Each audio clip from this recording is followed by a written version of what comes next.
जय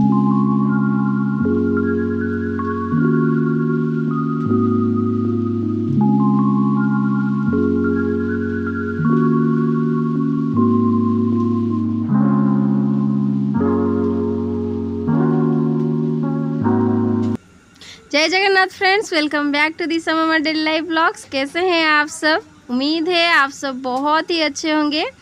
चलिए फिर आज की ब्लॉग की शुरुआत करते हैं। जैसे कि आपको पता है ना, हमारे इस कमरे में हम ज़्यादातर कुछ काम नहीं करते हैं। जो भी हमारा यूज़ नहीं होता है उन सारी सामान को मैं यहाँ रख लेती हूँ, क्योंकि यहाँ पर हम ज़्यादातर कुछ भी काम नहीं आता है। लेकिन माँ जी आए हैं तो उनके लिए इस कमरे को मैं आज साफ़ कर लूँगी, क्योंकि उनकी जो दवाई वगैरह है ना वो नीचे रखती हैं, तो बच्चे जो है ना वो उन्हें फेंक देते हैं उसमें, तो बहुत ही परेशान करते हैं। इसी वजह से मैंने आज ये जो टेबल का ऊपर है ना उसका मैं साफ़ कर लूँगी, फिर माँ जी की दवाई वगैरह हम सेट कर लेंगे। तो चलिए फिर हम काम में लग जाते हैं।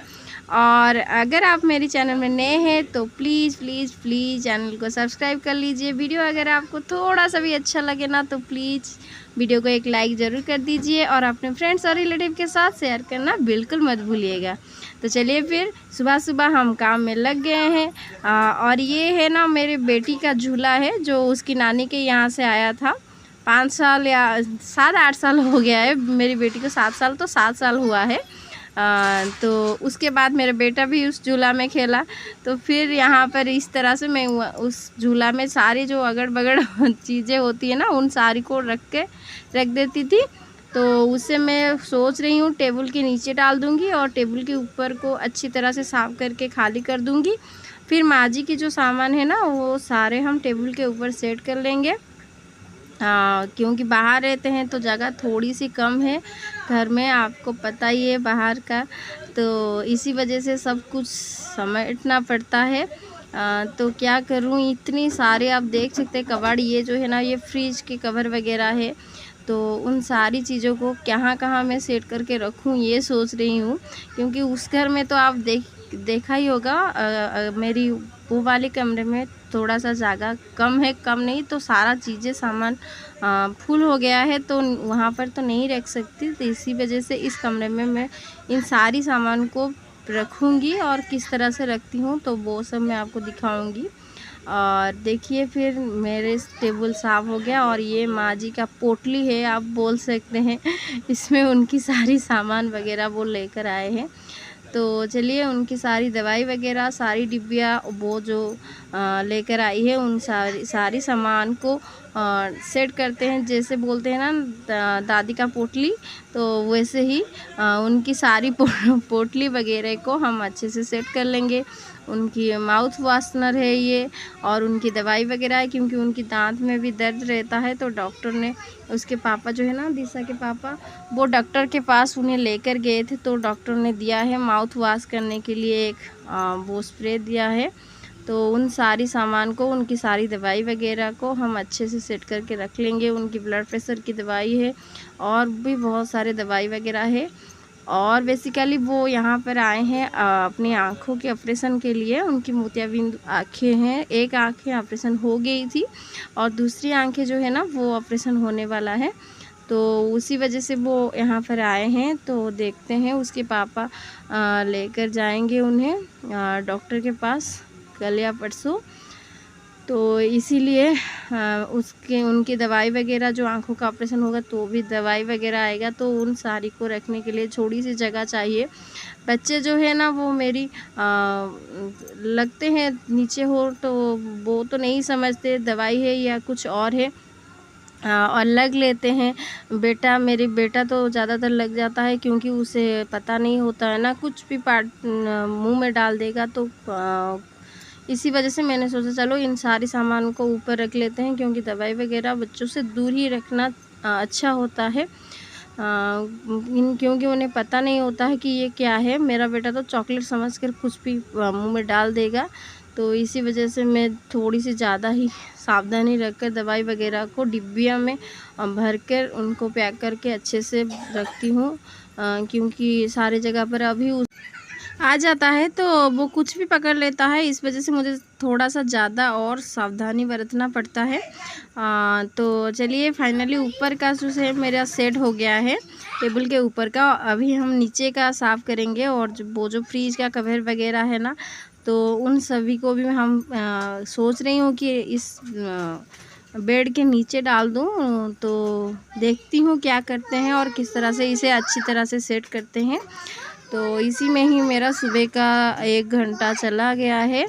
अभी हम ये देखिए उसके पापा जो है ना, वो उसकी झूला के अंदर जो सारी सामान है उसे बाहर लेकर आ गए हैं, ताकि बाहर जाके उसमें से मैंने कहा कि जो भी जितना ज़रूरी है वो रखिए, बाकी सारा फेंक दीजिए। बहुत सारे कबाड़ा हो गया है घर में। तो ये लो, मेरे बच्चे जो है ना वो अपनी सामान अच्छे से सेट कर लिए है। अपनी डॉल वगैरह साफ़ हो गया तो उनका साफ़ हो गया, वो सेट कर लिए। तो ये देखिए उसका मुर्गा है ना, मुर्गा या मुर्गी मुझे पता नहीं, बेड पर बैठा हुआ है मेरे बेटे का। पहले उसकी सामान सेट करो, उसके बाद ही कुछ करो, तो वरना वो कुछ भी करने नहीं देता। ये देखिए ये उसका मुर्गा है, यानी कि कुकड़ा बोलते हैं हमारे ओडिया में। तो ये बोल रहा है कि मेरा कुकड़ा है। तो ये लीजिए, हमारी फाइनली मेरी ये सारा सामान सेट हो गया। टेबल के ऊपर का सेट हो गया और वो जो झूला है उसमें मैंने सारी सामान अच्छे से सेट करके फिर उसे टेबल के नीचे डाल दी। वो भी सेट हो गई। तो फाइनली ये कमरा मेरा सेट हो गया है। अभी हम चलते हैं अपनी काम में, यानी कि मेरा काम सिलाई का काम है। तो जैसे मैंने आपको थंबनेल में बताया ही होगा, क्योंकि हम जब भी सुबह सिलाई करने बैठते हैं तो हर सुबह तो पहले हमें ये जो है ना, सिलाई से सबसे पहले हमें इसको अच्छे से ऑयलिंग करना चाहिए मशीन को, क्योंकि ऑयलिंग के बिना मशीन अच्छे से नहीं चलता। बहुत ज़्यादा साउंड करती है, अजीब से साउंड करता है। और भी कहते हैं ना, मशीन का जो ऑयल है ना वो उसका खाना है। अगर जितना आप ऑयलिंग करेंगे मशीन को उतना अच्छा और स्मूथली चलेगा मशीन हमारा, और साउंड भी उससे कम आएगा।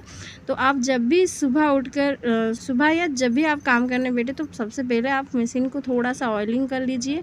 और ऑयलिंग करते वक्त आप सबसे पहले ये ध्यान रखिए ना, ऑयलिंग पहले नीचे से कीजिए। मशीन के नीचे की जो पार्ट है ना हमारा अंदर का, तो वो सारी पार्ट को हम पहले ऑयलिंग कर लेंगे। थोड़ा थोड़ा ड्रॉप ड्रॉप जो भी पार्ट हमारा मूवमेंट करता है ना, तो उन सारी पार्ट्स को हम थोड़ा थोड़ा करके ऑयलिंग कर लेंगे।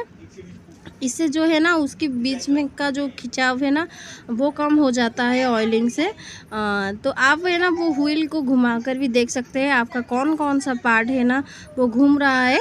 तो उन सारी पार्ट में आप थोड़ा थोड़ा करके तेल डाल लीजिए। ये मेरी डिब्बिया जो है ना, तेल की डिब्बिया, तो उसकी मुंह से आती है तेल, तो मैं उसी में डाल लेती हूँ। आप ड्रॉपर की हेल्प से भी तेल दे सकते हैं, क्योंकि मैंने देखा है कोई कोई ड्रॉपर से तेल देता है। तो नीचे की पार्ट को हम अच्छे से ऑयलिंग करने के बाद उसके बाद हम मशीन को ऊपर से भी अच्छे से ऑयलिंग कर लेंगे। जो जो होल होती है मशीन में, तो उन सारी होल के अंदर हम ऑयल दे देंगे। आप देख सकते हैं कि मशीन के ऊपर लिखा भी है इस होल में आपको ऑयल देना है।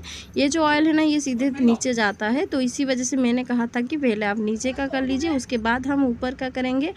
तो ये नहीं गिरेगा, क्योंकि अगर हम पहले ऊपर का करें फिर नीचे का करें ना, तो ऊपर आप मशीन उल्टाएंगे तो वो नीचे आ जाएगा। तो आप इसी तरह से आप हर जगह पर ऑयलिंग कर लीजिए। उसके बाद आप थोड़ा सा मशीन को चला लीजिए, फिर मशीन सेट हो गई, आपको आपकी तैयार हो गई चलने के लिए। उसके बाद आप जो भी काम हो मशीन में कर सकते हैं। तो चलिए फिर मैं अपना काम शुरू कर लेती हूँ, थोड़ा सा काम कर लेती हूँ आज का। तो आज के वीडियो में इतना ही। मिलते हैं एक नए वीडियो में, एक नए ब्लॉग में आप सबके साथ, आप सबकी दिशा मम्मी के साथ चलते हैं। जय जगन्नाथ, गुड बाय। अगर आपको वीडियो अच्छा लगे तो एक लाइक ज़रूर कर दीजिए। वीडियो में नए हैं तो प्लीज़ चैनल को सब्सक्राइब कर लीजिए और अपने फ्रेंड्स और रिलेटिव के साथ खुश रहिए और शेयर कीजिए वीडियो को। जय जगन्नाथ।